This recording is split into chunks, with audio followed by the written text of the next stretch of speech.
हम बेटा डिस्कस कर रहे थे फाइनल अकाउंट के बारे में, अंतिम खातों के बारे में।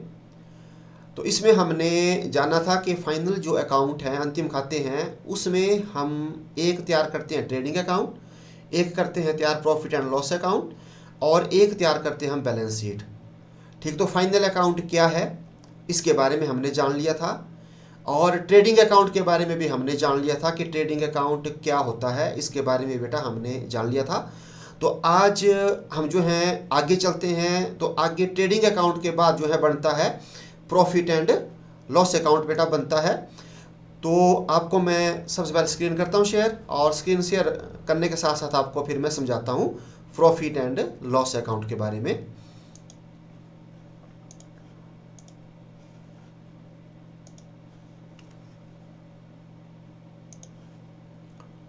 बेटा स्क्रीन दिख रही है आपको? Yes sir. ओके। तो आज हम जानेंगे बेटा प्रॉफिट एंड लॉस अकाउंट के बारे में। पिछले कल हमने जाना था ट्रेडिंग अकाउंट के बारे में, आज हम जानेंगे प्रॉफिट एंड लॉस अकाउंट के बारे में। तो इसको हम कहते हैं लाभ और हानि खाता। ठीक है, ट्रेडिंग अकाउंट को हम कहते हैं व्यापारी खाता, जो हमने जाना था पिछले कल। आज हम जानेंगे प्रॉफिट एंड लॉस अकाउंट के बारे में। तो जो प्रॉफिट एंड लॉस अकाउंट है, यह खाता व्यापारिक खाता, व्यापारिक खाते को बोलते हैं इंग्लिश में ट्रेडिंग अकाउंट, तैयार करने के बाद तैयार किया जाता है। तो सबसे पहले हम कौन सा अकाउंट बेटा तैयार करते हैं? ट्रेडिंग अकाउंट, जो आपको कल मैंने बताया। उसके बाद ही हम तैयार करते हैं प्रॉफिट एंड लॉस अकाउंट। तो आपको मैंने पिछले कल बताया था कि ट्रेडिंग अकाउंट में क्या क्या आता है। तो ट्रेडिंग अकाउंट में आपका आता है एक परचेज और सेल, क्रय और विक्रय, और एक आपको बताया था कि जो आप परचेज करते हैं, तो परचेज के साथ साथ जितने आपके डायरेक्ट एक्सपेंसेस होते हैं, ठीक है, वो सारे के सारे ट्रेडिंग अकाउंट में शामिल किए जाते हैं। तो आपको मैंने बताया था कि जो डायरेक्ट एक्सपेंसेस होते हैं वो होते हैं टिल फैक्ट्री, फैक्ट्री तक के खर्चे, ठीक है, वहाँ तक जो है खर्चे हम लेते हैं ट्रेडिंग अकाउंट में। तो आपको एक ये इंपॉर्टेंट बात है जो बताई अभी, कि जो प्रॉफिट एंड लॉस अकाउंट है वो बनता है ट्रेडिंग अकाउंट के बाद तैयार किया जाता है। लाभ और हानि खाता, प्रॉफिट एंड लॉस अकाउंट, किसी व्यवसाय का वार्षिक शुद्ध लाभ या शुद्ध हानि, जिसको हम इंग्लिश में कहते हैं नेट प्रॉफिट और नेट लॉस, दिखाता है। ठीक है, तो ट्रेडिंग अकाउंट से आपको पता चलता है, जो मैंने पिछले कल बताया था, ग्रॉस प्रॉफिट और ग्रॉस लॉस के बारे में, सकल लाभ या सकल हानि के बारे में पता चलता है ना। और जो प्रॉफिट एंड लॉस अकाउंट है, इससे आपको नेट प्रॉफिट और नेट लॉस के बारे में पता चलता है बेटा। ठीक है, यह एक व्यापारी के शुद्ध लाभ या शुद्ध हानि को निर्धारित करने के लिए तैयार किया जाता है। ठीक है, तो हम इसको क्यों तैयार करते हैं? क्योंकि हमने जो बिजनेसमैन है, व्यापारी है, उसका देखना है कि उसको शुद्ध लाभ हो रहा है या कितनी शुद्ध हानि हो रही है, उसको निर्धारित करने के लिए इसको तैयार किया जाता है। तो बोलो बेटा, यहां तक आपको बात पता लगी? Yes sir. Yes sir. ठीक है बेटा, शुद्ध लाभ से, अब ये बड़ी इंपॉर्टेंट बात है, यहां से आपको एमसीक्यू बन सकता है। शुद्ध लाभ से व्यवसाय के स्वामी की पूंजी में वृद्धि होती है। ठीक है, अगर नेट प्रॉफिट होता है ना बेटा, तो नेट प्रॉफिट से जो कैपिटल होती है, ठीक है, पूंजी को हम इंग्लिश में क्या बोलते हैं? कैपिटल। कैपिटल होती है अमाउंट इन्वेस्ट बाय ओनर। तो अगर नेट प्रॉफिट होते हैं तो आपकी कैपिटल इंक्रीज होती है, और अगर नेट लॉस होते हैं, अगर हानि होती है, तो जो व्यवसाय के स्वामी की जो पूंजी है, जो कैपिटल है, उसमें कमी आती है। तो एक आपको ये भी आ सकता है एमसीक्यू, कि अगर शुद्ध लाभ हो तो जो कैपिटल है वो क्या होती है? इंक्रीज होती है कि डिक्रीज होती है? तो आपने बोलना इंक्रीज। अगर आपको नेट लॉस होता है तो नेट लॉस से क्या होता है? कैपिटल क्या आती है? डिक्रीज। ठीक है, तो यहाँ से आपको एक एमसीक्यू बन सकता है। ठीक है, अगर लाभ हो, शुद्ध लाभ हो, तो कैपिटल बढ़ती है, हानि हो, शुद्ध हानि, तो कैपिटल में कमी आती है। ठीक है, तो ये बेटा ये आपको बताया प्रॉफिट एंड लॉस के बारे में। तो प्रॉफिट एंड लॉस हम इसलिए तैयार करते हैं क्योंकि जब भी हमने नेट प्रॉफिट और नेट लॉस को कैलकुलेट करना है तो हम प्रॉफिट एंड लॉस अकाउंट को तैयार करते हैं। अब काफ़ी इंपॉर्टेंट है ये format of profit and loss account, लाभ और हानि खाते का प्रारूप, कि किस तरह से फॉर्मेट बनता है प्रॉफिट एंड लॉस अकाउंट का। तो इसको बड़े ध्यान से आपने देखना है बेटा, एक एक बात को आपको बताऊंगा। तो आपको मैंने पिछले कल बताया था कि जो ट्रेडिंग अकाउंट है वो उसमें लेते हैं हम डायरेक्ट खर्चे, और डायरेक्ट खर्चे होते हैं फैक्ट्री तक के खर्चे। ठीक है। अब हम देखते हैं कि जो प्रॉफिट एंड लॉस अकाउंट है उसका फॉर्मेट कैसे कैसे बनता है बेटा, तो आपने बड़े ध्यान से देखना है। अगर आपको कोई डाउट लगेगा तो आपने मेरे से पूछना है बेटा। तो सबसे ऊपर हम लिखेंगे बेटा profit and loss account for the year ended. तो यहाँ एंडेड में हमने वो डेट लिखनी है, क्योंकि ये बनता है बेटा एंड में, तो जिस डेट को हम तैयार कर रहे हैं। अगर हमारा जो ईयर है वो क्लोज हो रहा है 31 दिसंबर को, तो हम यहाँ पर लिखेंगे 31 दिसंबर, और जो भी ईयर है वो। और अगर हमारा जो अकाउंट है वो क्लोज हो रहा है फाइनेंशियल ईयर्स के हिसाब से हम कर रहे हैं, तो फाइनेंशियल ईयर हमारा क्लोज होता है 31 मार्च को, तो हम यहाँ लिख देंगे 31 मार्च, और जो भी ईयर होगा, ठीक है, ये लिखेंगे। अब आपने बड़े ध्यान से देखना है। तो सबसे ऊपर देखो ये आपके पास आया, ये जो साइड है ये कौन सी साइड है, आप अपना हाथ देख सकते हैं, ये लेफ्ट हैंड साइड है। तो लेफ्ट हैंड साइड में हम डेबिट शब्द का इस्तेमाल करते हैं, और राइट हैंड साइड में किसका इस्तेमाल करते हैं बेटा, क्रेडिट। और डेबिट साइड में हम बेटा सारे के सारे बताते हैं एक्सपेंसेस, ठीक है, जो हमारे जो है एक्सपेंसेस होंगे वो डेबिट में, और क्रेडिट में बताई जाती हैं सारी की सारी इनकम।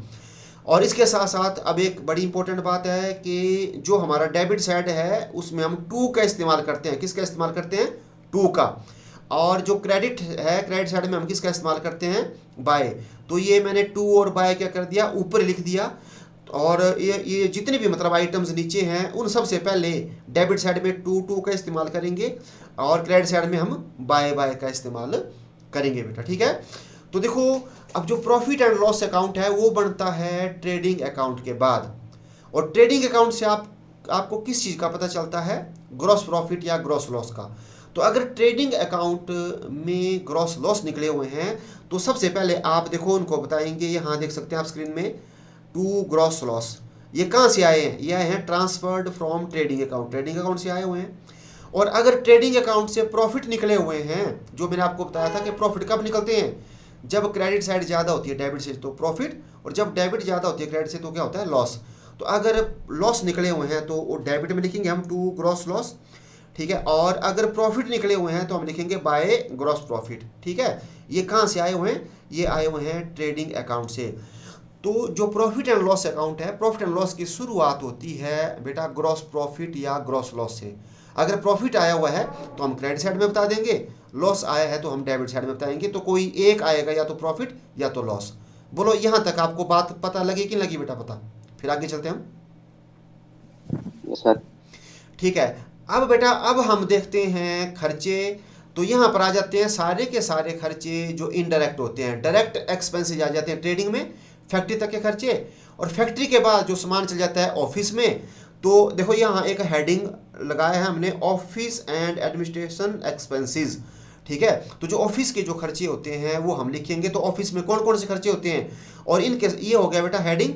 और हेडिंग के साथ साथ अब जैसे सबसे पहले लिखा है सैलरीज, तो सैलरी से पहले क्या लिखना है आपने, to salary, to rent rates and taxes, ये आपको मैंने ऊपर ही बता दिया है। डेबिट साइड में आप टू का इस्तेमाल करेंगे सभी खर्चों के साथ, और क्रेडिट साइड में आप किसका इस्तेमाल करेंगे, बाय का इस्तेमाल करेंगे, ठीक है। तो जो हमारे खर्चे होते हैं ऑफिस के वो कौन कौन से होते हैं, पहले सैलरी, फिर उसके बाद आ गया rent rates and taxes, to आपने लगाना है बेटा अपने आप इसके साथ। उसके बाद आ जाता है पोस्टेज एंड टेलीग्राम, उसके बाद telephone charges, printing and stationery, office electricity, insurance, legal charges. तो ये जो खर्चे हुए ये हो गए बेटा आपके कौन से खर्चे, ऑफिस के खर्चे, ठीक है। तो ये जो खर्चे हैं फैक्ट्री के बाद ऑफिस के, इसको हम बताते हैं प्रॉफिट एंड लॉस अकाउंट में, ठीक है। इसके बाद जो नेक्स्ट हेडिंग है वो हो जाता है बेटा मार्केटिंग एंड सेलिंग एक्सपेंसेस। अब हमने सामान को बेचना है, तो बेचते समय जो हमारे खर्चे हो रहे हैं, ठीक है, वो कौन कौन से होते हैं। तो यहाँ सबसे पहले देखो आ गया कैरीज आउटवार्ड, और आपको मैंने कल बताया था कि कैरीज इनवार्ड। तो कैरीज इनवार्ड आता है ट्रेडिंग अकाउंट में। तो कैरीज का मतलब होता है भाड़ा हम सामान को क्या कर रहे हैं, ला रहे हैं। अब कैरीज आउटवार्ड होता है सामान को हम क्या कर रहे हैं, बेच रहे हैं। तो बेचने के लिए बाहर ले जाने के लिए जो हम दे रहे हैं भाड़ा, उसको हम बेटा यहाँ ले जाएंगे किस में, जो आपका मार्केटिंग इसका रिलेशन सेलिंग से है, तो इसको ले जाएंगे प्रॉफिट एंड लॉस अकाउंट में। इसके बाद जो है फ्रेट आउटवार्ड है। अगर फ्रेट इनवार्ड है तो ट्रेडिंग में, फ्रेट आउटवार्ड लिखा हुआ है तो इसका मतलब ये कौन सा खर्चा है, ये इनडायरेक्ट है, ठीक है। इसका रिलेशन किससे, सेलिंग से रिलेटेड है। इसके साथ साथ सेल्स सैलरी, आपने बेचने के लिए जो सैलरी दी, या एडवर्टाइजमेंट आपने किया, या गोदाम रेंट आपने जो है वो दिया, या आपने कमीशंस दी, या आपने डिस्काउंट अलाउ किया, ठीक है, या आपके बैड डेब्ट्स हुए, ठीक है। तो बैड डेब्ट्स क्या होता है बेटा, ये मैंने आपको बताया था कि ऐसा पैसा जिसके मिलने की संभावना नहीं रहती है, तो इसका रिलेशन भी किससे है, सेलिंग से। तो ये सारे के सारे खर्चे जो बताए अभी, carriage outward, freight outward, sales, salary, advertisement, गोदाम rent, commissions, discount allowed and bad debts, तो ये सारे के सारे खर्चे हो गए सेलिंग एक्सपेंसेस। ये आए आपके सामान को बेचते समय खर्चे बेटा, ठीक है। तो ये भी हम प्रॉफिट एंड लॉस अकाउंट में बताएंगे। इसके साथ साथ बेटा आगे है फाइनेंशियल एंड अदर एक्सपेंसेस। तो फाइनेंस होता है, हमने पैसा लिया हुआ है, ठीक है, तो उसके बदले में जिन जिनसे हमने पैसा लिया है तो उनको भी हमारे को पे करना पड़ता है। तो क्या क्या पे करेंगे, जैसे बैंक चार्जेज। अब जैसे बैंक से हमने पैसा लिया तो बैंक को या हमने पैसा ट्रांसफ़र किया तो जितने हमने चार्जेज दिए, इंटरेस्ट हो गया। इसके साथ साथ जो अदर एक्सपेंसेस है उसमें जैसे बेटा डेप्रिसिएशन हो गया, या रिपेयर एंड मेंटेनेंस हो गई, हमने किसी चीज़ की मशीनरी की रिपेयर करवाई है उसकी मेंटेनेंस करवाई, या ऑडिट फीस हो गई। फिर उस चीज़ के साथ साथ जैसे लॉस बाय थेफ्ट या एक्सीडेंट या फायर के कारण जो नुकसान हुआ, वो भी आपका जो है यहाँ अदर एक्सपेंसेस में ही ये आता है। इसके साथ साथ मिसलेनियस और सन्ड्री एक्सपेंसेस, अगर और कोई खर्चे दिए हुए हैं तो उनको भी हम यहाँ पर अदर एक्सपेंसेस में क्या कर देंगे, ये डालेंगे, ठीक है। तो आपको मैं फिर से बताता हूँ कि ट्रेडिंग अकाउंट में हम बताते हैं फैक्ट्री तक के खर्चे, उसके बाद जो ऑफिस के खर्चे हैं, या मार्केटिंग या सेलिंग एक्सपेंसेस हैं, या फाइनेंस के एक्सपेंसेस हैं, या अदर एक्सपेंसेस हैं, वो सारे के सारे आ जाते हैं प्रॉफिट एंड लॉस अकाउंट की डेबिट साइड में, ठीक है। तो बोलो बेटा, ये पता लगा आपको कि लगा पता? Yes sir. ठीक है। तो अब हम चल पड़ते हैं बेटा क्रेडिट साइड में। तो क्रेडिट साइड में जो है शुरुआत हो जाती है किससे, आपको बोला कि अगर ट्रेडिंग अकाउंट में हमारे को ग्रॉस प्रॉफिट निकला तो उससे शुरुआत हो जाएगी। तो एक आपको एमसीक्यू भी आया था बेटा, जो हमने बोर्ड का मॉडल पेपर जो है स्टडी किया था, जो बोर्ड ने जारी किया था सेकंड टर्म के लिए, तो उसमें आया था कि प्रॉफिट एंड लॉस अकाउंट में क्रेडिट साइड में क्या क्या आता है। तो देखो बेटा, एक आता है ग्रॉस प्रॉफिट, ठीक है। ये ग्रॉस प्रॉफिट कहाँ से आया है, आपको फिर से बता रहा हूँ मैं, ट्रेडिंग अकाउंट से, बैलेंसिंग फिगर जो हमने निकाली थी। और इसके साथ साथ ये जो सारी की सारी है इनकम, इनको बोलते हैं अदर इनकम। तो प्रॉफिट एंड लॉस अकाउंट की क्रेडिट साइड में क्या आती है, एक ग्रॉस प्रॉफिट और अदर इनकम। और अगर आपसे पूछा जाएगा कि डेबिट साइड में क्या आता है, तो डेबिट साइड में आते हैं आपके ग्रॉस लॉस और इनडायरेक्ट एक्सपेंसेस, ठीक है। तो ये सारे के सारे ऑफिस के, मार्केटिंग के और फाइनेंस के कौन से एक्सपेंसेस हो गए, इनडायरेक्ट। और फैक्ट्री तक के खर्चे क्या होते हैं, डायरेक्ट। तो डायरेक्ट आते हैं ट्रेडिंग अकाउंट में, ठीक है। तो शुरुआत हो गई बेटा इसकी ग्रॉस प्रॉफिट से। अब इसके बाद ये जो इनकम्स हैं ये हम पढ़ेंगे। तो ये जो इनकम है ये बेटा सारी की सारी इनडायरेक्ट इनकम है, ठीक है। तो डायरेक्ट इनकम एक ही होती है बिजनेस में, सेल से जो हम बेचते हैं सामान, उससे जो हमारे को इनकम होती है वो डायरेक्ट। और बाकी ये जो इनकम है ये सारी की सारी हो रही है इनडायरेक्ट बेटा। तो इनडायरेक्ट इसमें हम बताते हैं। तो देखो सबसे पहले क्या आ गया, कमीशन रिसीव्ड। तो आपको मैंने बोला है कि इनके साथ किसका इस्तेमाल करना है आपने, बाय का। जैसे by gross profit, bye commission received, bye rent received. आपको देखो किराया मिला, या इंटरेस्ट रिसीव्ड हुआ, या डिस्काउंट रिसीव्ड हुआ, या डिस्काउंट फ्रॉम क्रेडिटर्स, जो क्रेडिटर्स हैं उन्होंने आपको जो है पैसा छोड़ा, या डिस्काउंट ऑन परचेजेज, आपने परचेज किया उस वक्त आपको कुछ पैसा छोड़ा, ठीक है, तो भी आपका यहाँ आ जाएगा। इसके साथ साथ डिविडेंड रिसीव्ड हुआ, या इंटरेस्ट ऑन ड्राइंग, या reserve for discount on creditors बेटा, interest on renewal of will, ठीक है। और इनके साथ साथ क्या क्या लगाना है आपने, बाय बाय। एंड यहाँ आ गया आपके पास बैड डेब्ट्स रिकवर्ड। तो देखो आपको मैंने यहाँ बताया था आपका सेलिंग में, इसको मैं देखो सर्कल कर रहा हूँ, ये हो गया बैड डेब्ट्स। तो बैड डेब्ट्स क्या होता है, जिसके मिलने की संभावना नहीं रहती है, हमने जैसे उधार दिया है और हमारे को उस पैसे के मिलने की संभावना नहीं है, तो इसको हम बताएंगे एक्सपेंसेस की तरफ। लेकिन कई बार ऐसा होता है कि जिसकी संभावना खत्म हो गई है वो हमारे को रिकवर हो जाता है, ठीक है। तो जब वो पैसा रिकवर हो जाए तो उस वक्त जो हमारी क्या बढ़ जाती है, इनकम। तो बैड डेब्ट्स अगर रिकवर्ड हो गए तो उनको हम प्रॉफिट एंड लॉस अकाउंट की क्रेडिट साइड में क्या करेंगे, बताएंगे, ठीक है। और इसके साथ साथ बेटा प्रोविजंस फॉर बैड डेब्ट्स, अगर ये जो है क्रेडिट है तो ये इस तरफ मतलब जैसे हम आएंगे तो पहले इनके बारे में मतलब आपको मैं सारे का सारा, जब हम एडजस्टमेंट पढ़ेंगे बेटा उस वक्त आपको पूरे का पूरा मैं क्या करूँगा, डिटेल में बताऊँगा। तो उसमें हम सीखेंगे कि अगर एडजस्टमेंट में बैड डेब्ट्स दिए हैं तो कैसे हमने उनकी एडजस्टमेंट करनी। इसके साथ साथ प्रोविजंस फॉर बैड डेब्ट्स है तो उनकी एडजस्टमेंट कैसे करेंगे, provisions for discount on debtors है उनकी एडजस्टमेंट कैसे करेंगे। तो सारे का सारा आपको क्या किया जाएगा, बताया जाएगा। तो ये जो प्रोविजंस फॉर बैड डेब्ट्स हैं, ये हैं आपने पिछले साल के लिए जो रखे थे वो इस साल क्या हो जाते हैं, इनकम बढ़ जाती है, तो इसलिए हम जो है इनको यहाँ क्रेडिट साइड में बताते हैं। इसके साथ साथ अगर रॉयल्टी रिसीव्ड हुई है तो उसको भी हम प्रॉफिट एंड लॉस अकाउंट के क्रेडिट साइड में बताएंगे। फिर उसके साथ साथ जो एप्लीसेंट प्रीमियम है उसको भी यहाँ बताएंगे, और मिसलिनियस इनकम्स अगर कोई है तो उसको भी हम यहाँ पर बताएंगे, और सन्ड्री इनकम अगर कोई और भी हमारे पास कोई इनडायरेक्ट इनकम है तो उसको भी क्या करेंगे, हम यहाँ पर क्या करते हैं बेटा, बताते हैं। तो हम क्या करते हैं, डेबिट साइड में बता देते हैं सारे के सारे खर्चे इनडायरेक्ट, और क्रेडिट साइड में हम बता देते हैं इनकम्स। और शुरुआत होती है डेबिट साइड में ग्रॉस लॉस से, और क्रेडिट साइड में होती है ग्रॉस प्रॉफिट से। अब इसके बाद फिर हम इसका बैलेंसिंग निकालते हैं। बैलेंसिंग तो जैसे हमने ट्रेडिंग अकाउंट की बैलेंसिंग निकाली थी वैसे ही हम प्रॉफिट एंड लॉस अकाउंट में बैलेंसिंग निकालेंगे। मतलब हम क्या करेंगे बेटा, इनका टोटल करेंगे। तो अगर क्रेडिट साइड का टोटल ज़्यादा रहता है तो क्रेडिट साइड हमारी किसकी साइड है, आपको बताया था मैंने, इनकम की। ठीक है, तो इनकम की साइड है, इनकम हमारी ज़्यादा हो गई और डेबिट साइड हमारी हो गई कम।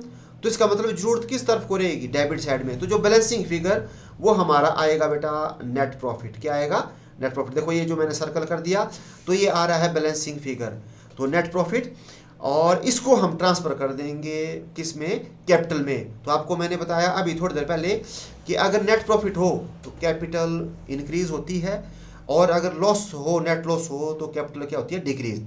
ठीक है, तो लॉस कब होगा, जब आपकी डेबिट साइड बेटा हो जाएगी ज़्यादा, क्रेडिट की आएगी कम। तो जरूरत किस तरफ को रहेगी, क्रेडिट में। तो फिर हम यहाँ लिख देंगे बाय नेट लॉस, और ट्रांसफ़र टू कैपिटल। तो कैपिटल में हम इसको ट्रांसफ़र कर देते हैं, और कैपिटल में क्या क्या हो जाएगी, कैपिटल इससे कम हो जाएगी। ठीक है, तो ये जो नेट लॉस आए या नेट प्रॉफिट आए, ये आए बैलेंसिंग फिगर। तो या तो आपको प्रॉफिट आएगा या तो क्या आएगा, लॉस। प्रॉफिट कब होगा, जब क्रेडिट साइड ज़्यादा होगी डेबिट से, और लॉस कब होगा, जब डेबिट साइड ज़्यादा होगी क्रेडिट से। तो जितना बैलेंसिंग होगा वो हमारा प्रॉफिट और लॉस होगा। ठीक है, तो इसको बेटा आप देख सकते हैं। ठीक है, देखो सबसे पहले क्या आ गया, ग्रॉस प्रॉफिट। उसके बाद फिर हमने ले लिए ऑफिस एंड एडमिनिस्ट्रेटिव एक्सपेंसेस ले लिए।